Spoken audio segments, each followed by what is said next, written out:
다 함께 말씀 보도록 하겠습니다. 오늘 말씀은 구약성경 요나서 1장 1절에서 3절까지의 말씀입니다.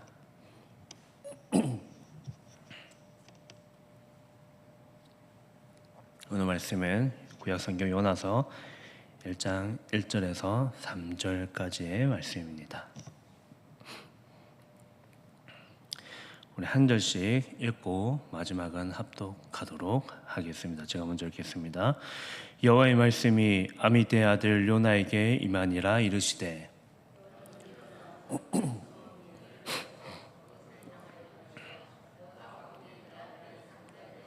함께 읽겠습니다. 그러나 요나가 여호와의 얼굴을 피하려고 일어나 다시스로 도망하려 하여 욥바로 내려갔더니 마침 다시스로 가는 배를 만난지라. 여호와의 얼굴을 피하여 그들과 함께 다시스로 가려고 배 삭스를 주고 배에 올랐더라. 아멘. 우리는 하나님께로부터 다양한 삶의 자리로 부름받았습니다. 서로 다른 환경과 그리고 집안의 배경, 그리고 다양한 직업, 그리고 삶의 모습으로 살도록 하나님께서 우리를 불러 모아 주셨습니다. 그런데 이 부르심에는 사람들이 이해할 수 있는 방법이나 혹은 이해하지 못하는 방법으로 우리를 부르셨습니다. 그러므로 부름받은 대상은 부름에 감사하지만 자신에게 찾아오는 모든 상황 속에서 때론 나를 정말 하나님께서 부르셨을까 하는 그런 의문과 상황 속에서 살아가기도 합니다. 그럼에도 공동된 사실이 있다면 우리를 그리스도인으로 부르셨다는 그 사실에 대해서는 변함이 없다는 사실입니다. 우리를 부르신 하나님의 부르심에는 후회하심이 없습니다. 왜냐하면 주께서 선하시고 때로는 내가 알지 못하던 나의 부르심이라 할지라도 주께서는 우리를 선하게 인도하시기를 원하시기 때문입니다. 특별히 오늘 본문에도 하나님의 부르심을 입은 선지자 요나가 등장하고 있습니다.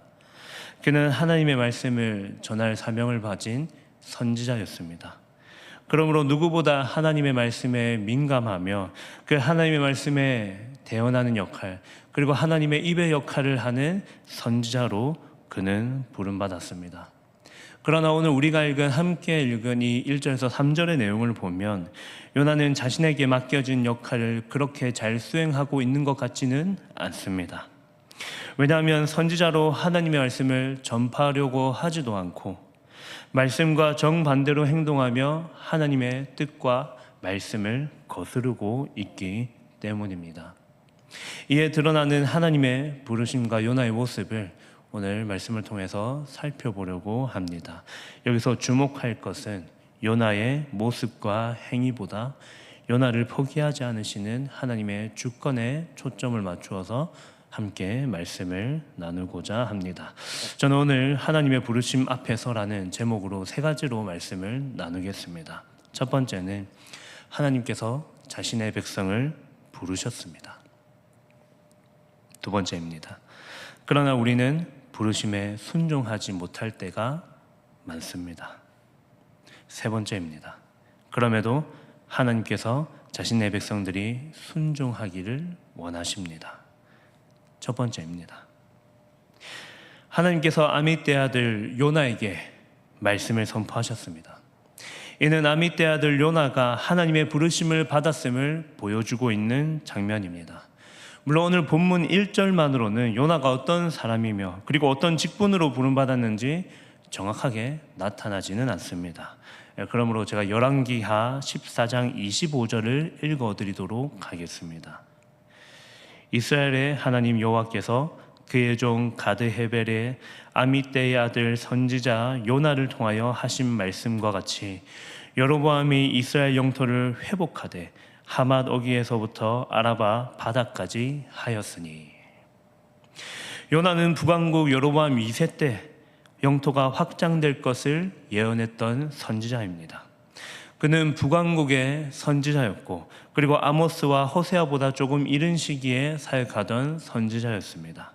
당시 여로보암 2세의 통치를 잠시 살펴본다면 약 40년간 그가 통치했는데 이 북왕국 역사상 가장 부유하고 넓은 땅을 소유하고 있었습니다. 아모스 3장과 6장을 보면 그들에게는 겨울궁과 여름궁이 있었다는 사실을 확인할 수 있습니다. 쉽게 말하자면 그들에게는 그 당시에 추위와 더위를 피할 장소가 따로 있었다는 사실입니다. 또한 그들에게는 상하상과 그리고 침상 그리고 비파 소리와 포도주, 귀한 기름이 있었습니다. 여러분, 이것은 무엇을 말하냐면 그 당시에 그들이 쉽게 경험할 수 없었던 호사를 그들이 누리고 있었다는 사실입니다. 그들의 삶이 풍요로웠다는 사실입니다. 이에 당시 북왕국 이스라엘 백성들은 생각하였습니다. 우리가 이렇게 잘 사는 것을 보니 하나님께서 우리가 드리는 이 구약의 제사와 제물을 잘 드렸기 때문에 우리가 풍족함을 누리고 있구나라는 생각을 하면서 그들이 이 40년의 시간을 보내었습니다. 덩달아 당시 선지자였던 요나에게도 더할 나위 없는 삶을 살고 있었을 때였습니다. 그때 하나님께서 요나를 부르셔서 니느웨에 가서 외치라 이렇게 선포하고 계십니다. 여러분, 요나를 칭하는 이 아미떼는 히브리어로 신실함을 뜻하고 요나의 이름은 비둘기를 뜻하고 있습니다. 즉 요나는 노아 홍수 때 그 당시처럼 자신의 역할을 충실하게 감당했었던 이 비둘기처럼 진리의 아들 요나를 비둘기처럼 니느웨로 보내시기를 원하십니다. 그리고 그에게 이렇게 말씀하십니다. 너는 일어나 니느웨로 가서 외치라. 하나님 앞에까지 상달되었던 그들의 악독을 향하여 외치라. 이렇게 선포하십니다. 물론 오늘 본문이 니느웨의 악독이 무엇인지를 정확하게 보여주지는 않습니다. 다만 요나서 3장 8절을 보면 니느웨의 악독을 향하여 악한 길과 손으로 행한 강포라고 기록되어 있음을 확인할 수 있습니다. 여러분, 무슨 말이냐면 이 니느웨가 폭력을 사용하여서 사람들을 희생시키고 그리고 짓밟힌 사람들의 부르짖음이 하나님의 얼굴 앞에까지 올라갔다는 오늘 요나서 3장 8절의 내용입니다. 그러므로 하나님께서 요나를 통하여 그들의 죄로부터 회개하기를 원하셨습니다. 그래서 그 입이었던 선지자 요나를 사용해서 니느웨에게 하나님의 심판과 동시에 회개를 요청하기를 원하셨습니다. 여러분, 요나 이 선지자를 하나님께서 부르셨습니다. 여러분, 이처럼 우리 가운데도 하나님께서 우리를 선지자로 부르시진 않았지만 우리를 말씀 가운데로 불러주십니다. 우리에게 말씀을 주시고 그리고 그 말씀대로 살아가며 삶으로 말씀을 보이는 삶을 우리에게 요청하시며 이 땅 가운데 그 하나님의 말씀을 우리의 삶으로 살아내기를 원하신다는 사실입니다. 여러분, 하나님께서 그렇게 부르신 사람들을 향하여 우리는 지금 그들에게 이렇게 부릅니다. 우리를 부르는 명칭과도 동일합니다. 바로 성도라고 부릅니다. 이는 거룩한 무리를 뜻합니다. 세상과 구별된 무리를 뜻하는 단어입니다. 여러분, 우리의 삶은 세상과 구별되며 거룩을 추구하며 살아가야 합니다. 여기에 모인 사람들이 이 땅에서 하나님의 말씀대로 거룩을 추구하며 살아갈 자들로 부름받았다는 사실에는 변함이 없습니다. 여러분, 그렇다면 이 하나님의 부르심에 요나의 반응은 어떠하겠습니까? 네, 주님, 제가 니느웨로 가겠습니다. 지금 요나는 이렇게 하나님께 외치고 있습니까? 여러분, 오늘 본문에 요나는 일어나서 움직이기는 합니다. 그러나 그는 하나님의 반응에 제대로 응답하지 않는 것을 2절과 3절의 내용을 통해서 확인할 수 있습니다. 두 번째입니다. 그러나 우리는 부르심에 순종하지 못할 때가 많습니다. 여러분, 본문 3절에서 요나는 일어났지만 다른 곳을 향하여 떠났습니다. 하나님께서 진리의 아들 즉 비둘기로 요나를 부르셨습니다. 특별히 선지자로 하나님의 입의 역할을 하도록 그를 부르셨음에도 불구하고 요나는 오늘 하나님의 얼굴을 피하려고 일어나긴 했지만 다시스로 도망치는 것을 확인할 수 있습니다. 여러분, 단순히 니느웨를 피했다기보다는 오늘 본문은 이렇게 얘기합니다. 하나님의 얼굴을 피하여 도망가게 되었다고 말합니다. 여러분, 이것은 상당히 이상한 일입니다. 왜냐하면 선지자가 어떤 역할을 하는 사람입니까, 여러분? 선지자는 아주 충실되게 하나님의 입의 역할을 해야만 그가 선지자로 부름받았고 그가 선지자로서의 역할을 감당하는 사람이라고 그렇게 칭함받을 수 있는 존재였습니다. 그런데 오늘 하나님께서 말씀하실 때 그가 하는 행동은 자기의 말과 생각대로 행동하는 일이었습니다. 그렇다면 요나가 하나님의 얼굴을 피한 이유가 무엇이겠습니까? 그 선지자가 도대체 무슨 일이 있기에 지금 하나님의 얼굴을 피하여 다른 곳으로 하나님의 얼굴이 보이지 않는 그곳으로 도망치고 있었겠습니까? 물론 오늘 우리가 읽은 이 세 절의 말씀으로는 모든 사실을 알 수 없습니다. 다만 우리가 확인할 수 있는 것은 요나서 4장 2절을 보면서 이렇게 확인할 수 있습니다. 제가 4장 2절을 읽어 드리겠습니다. 여호와께 기도하여 이르되 여호와여, 내가 고국에 있을 때에 이러하겠다고 말씀하지 아니하였나이까?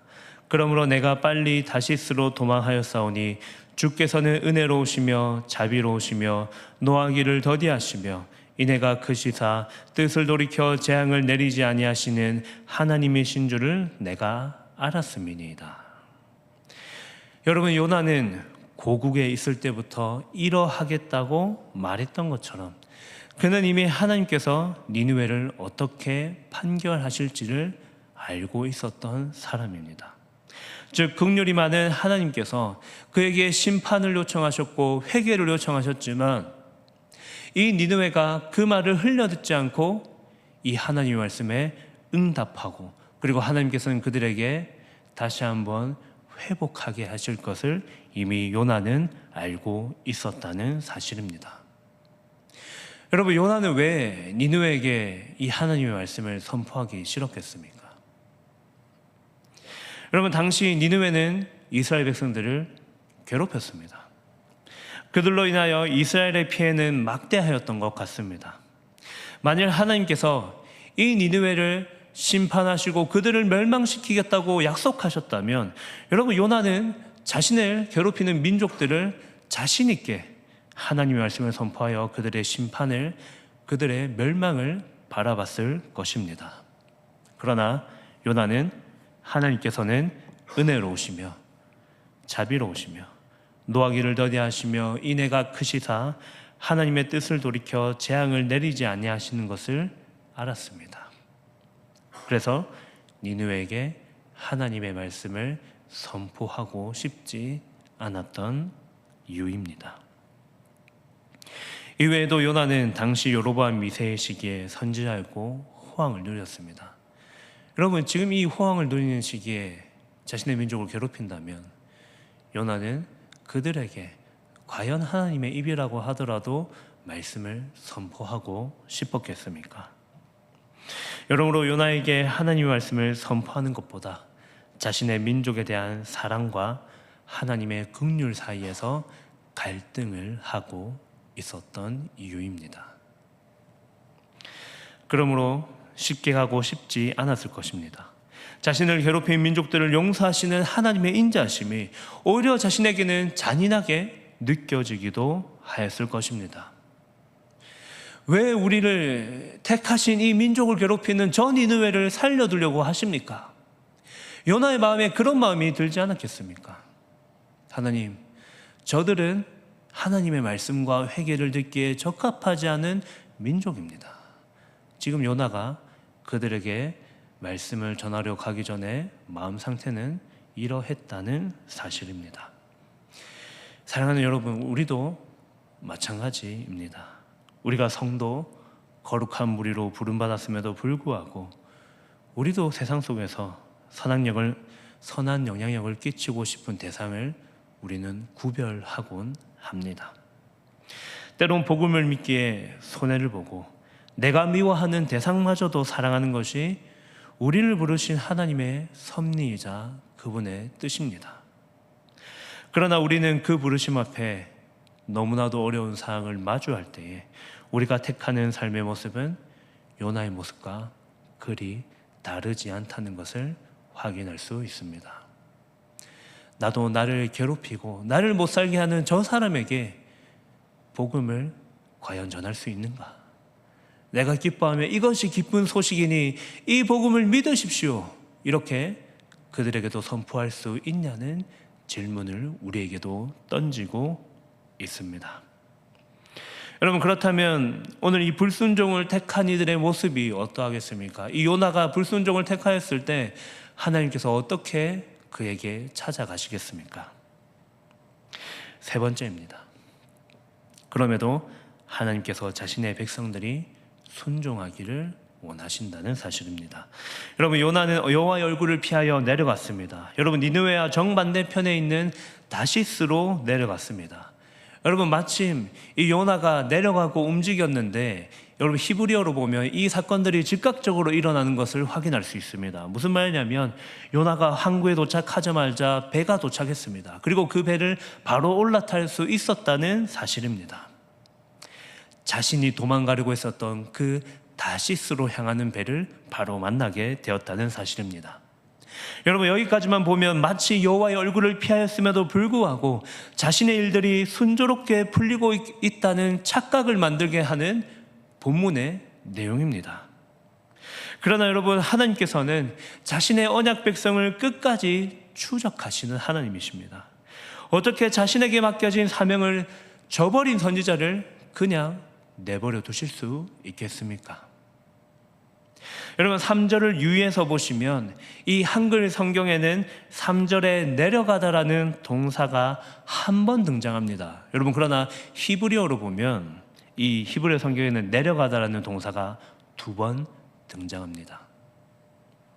3절에 욥바로 내려갔더니 이 내려가다라는 히브리어 야라드가 등장합니다. 그리고 이 배에 올라탔다라는 부분도 히브리어로는 내려가다라는 단어를 사용하고 있습니다. 여기도 야라드를 사용하고 있습니다. 여러분, 이뿐만이 아니라 오늘 함께 읽지 않았지만 여러분 5절에서도 배 밑으로 내려가고를 야라드를 사용하고 있습니다. 그리고 15절에 바닷속으로 내려가고도 야라드를 사용하고 있습니다. 그리고 마침내 17절에도 물고기 뱃속으로 내려가고 에서도 야라드를 사용하고 있습니다. 여러분, 즉 계속해서 이 야라드 내려가다라는 단어를 사용하고 있다는 거죠. 여러분, 이는 저자가 의도적으로 이 야라드라는 단어를 사용하고 있다는 겁니다. 여러분, 이 저자는 의도적으로 이 요나가 계속해서 내려가는 장면을 그에게, 이 독자들에게 보여주고 있었다는 사실입니다. 여러분, 무슨 말이냐면 하나님의 부르심에 불순종하는 삶은 당장은 형통할 것 같으나 실제로 이 요나의 인생은 바다 저 끝 밑까지 내려가고 있었다는 사실입니다. 여러분, 이것이 하나님의 부르심에 불순종한 인생의 모습이라는 사실입니다. 사랑하는 여러분, 교회를 떠난 사람들을 만나면 종종 이야기합니다. 교회가 나의 문제를 해결해 주지 않아서 교회를 떠나서 자유롭게 살고 있습니다. 오히려 집에서 마음 편하게 있는 것이 진정한 자유를 주는 것 같습니다. 이렇게 이야기하는 사람들을 종종 만나곤 합니다. 그리고 동시에 그리스도인들도 부르심을 받았지만 너무 말씀대로 살아가려고 하면 인생이 피곤하다고 하는 이들도 있습니다. 그래서 때로는 말씀을 지키지 않는 삶으로 살아가는 것이, 적절히 지키며 사는 것이 좋다라고 이야기하는 분들도 있습니다. 그러나 여러분, 아무리 우리가 집에서 마음 편히 있는 것을 택하고 때로는 말씀을 어기며 사는 것이 편하고 우리에게 자유를 준다라고 이야기할 수 있겠지만 하나님의 말씀에 불순종하는 것으로는 우리는 진정한 참 자유를 누리지 못합니다. 왜냐하면 진정한 자유는 예수 그리스도 안에서만 우리에게 허락된 사실이기 때문입니다. 여러분, 우리는 예배를 통하여 진정한 자유를 누릴 수 있습니다. 그분 안에 있을 때 세상이 허락하지 못하는, 세상이 주지 못하는 영원한 자유를 누리며 살아갈 수 있다는 사실입니다. 우리는 그분의 말씀에 순종하며 그분과 함께할 때 세상이 줄 수 없는 진정한 평화를 누릴 수 있다는 사실입니다. 그러므로 우리는 다른 삶을 보여야 합니다. 여러분, 그렇다면 우리는 어떤 삶의 모습을 택해야 하겠습니까? 여러분, 바로 하나님 말씀에 순종하는 모습입니다. 그러나 우리는 요나처럼 하나님의 말씀에 자주 불순종하기도 합니다.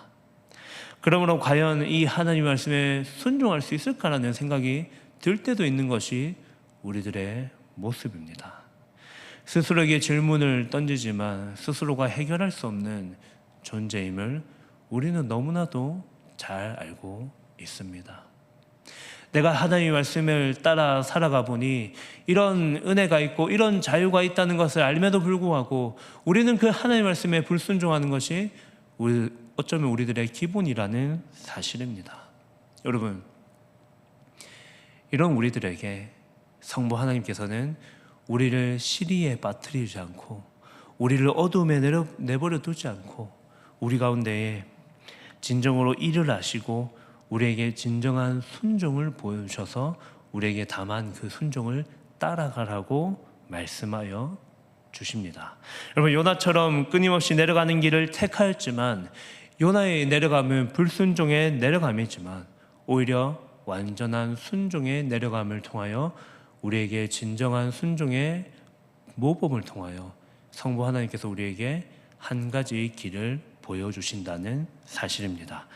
여러분, 요한복음 6장 38절에서 39절을 제가 읽어드리도록 하겠습니다. 요한복음 6장 38절에서 39절입니다. 내가 하늘에서 내려온 것은 내 뜻을 행하려 함이 아니요 나를 보내신 이의 뜻을 행하려 함이니라. 나를 보내신 이의 뜻은 내게 주신 자 중에 내가 하나도 잃어버리지 아니하고 마지막 날에 다시 살리는 이것이니라. 여러분, 성부 하나님께서 우리가 순종하지 못하는 그 모습을 보시고 우리에게 순종할 수 있는 모범의 모습을 내려 보내주셨습니다. 바로 예수 그리스도입니다. 그분께서는 불순종의 내려감이 아니라 순종으로 이 땅 가운데 내려오셨다는 사실입니다. 여러분, 그리스도께서 자신의 뜻대로 살아가지 아니하셨습니다. 자기를 보내신 성부 하나님의 뜻을 이루기 위하여 이 땅 가운데 하나님의 모습을, 그 영광스러운 모습을 내려두고 이 땅 가운데 우리와 동일한 모습을 택하셨습니다. 그리고 그분께서는 십자가의 죽음을 하셨음에도 불구하고 이 땅 가운데 내려오셔서 성부 하나님의 너무나도 사랑하는 우리를 위하여 진정한 순종의 모범이 무엇인지를 알려주시고 보여주신다는 사실입니다. 요나는 자신의 뜻 때문에 다른 곳으로 내려갔고 그리스도께서는 아버지의 뜻을 위하여 이 땅 가운데 내려오셨다는 사실입니다. 이처럼 동일한 내려감이지만 불순종의 요나와 순종하신 그리스도의 모습을 통하여 우리에게 진정으로 행하여야 할 순종의 모범을 하나님께서 우리에게 보여주십니다. 사랑하는 여러분, 우리도 이 예수 그리스도의 순종을 따라 비록 우리가 순종하지 못하는 모습을 보이더라도 비록 우리가 거룩하지 못한 모습을 살아가더라도 우리에게 보여주신 이 그리스도의 순종을 따라서 다시 그리스도의 그 순종 앞에 서시는 저와 여러분이 되기를 소망합니다. 사랑하는 여러분, 이제 말씀을 맺겠습니다. 하나님께서 우리를 부르셨습니다. 각자 다양한 삶의 자리로 부르셨지만 여러분, 특별히 우리를 성도, 거룩한 무리로 우리를 불러주셨습니다. 그분의 말씀을 따르며 그분의 말씀을 행하는 자리로 우리를 부르셨다는 사실입니다. 여러분, 때로는 우리는 그 말씀에 순종하지 못하는 것이 우리들의 모습일 수 있습니다. 여러분, 어쩌면 그 말씀에 자주 순종하지 않으며 살아가는 것이 우리의 모습일 때가 너무나도 많을 수도 있습니다. 여러분, 그러나 성부 하나님께서 일을 하시고 우리에게 허락하신 이 예수 그리스도의 순종을 기억하며 여러분, 이 예수 그리스도의 순종 앞에 우리가 그분을 따르며 성부 하나님께 나아가는 저와 여러분이 되기를 소망합니다. 우리 다 함께 준비한 예물 드리면서 다 함께 찬송하기 원합니다.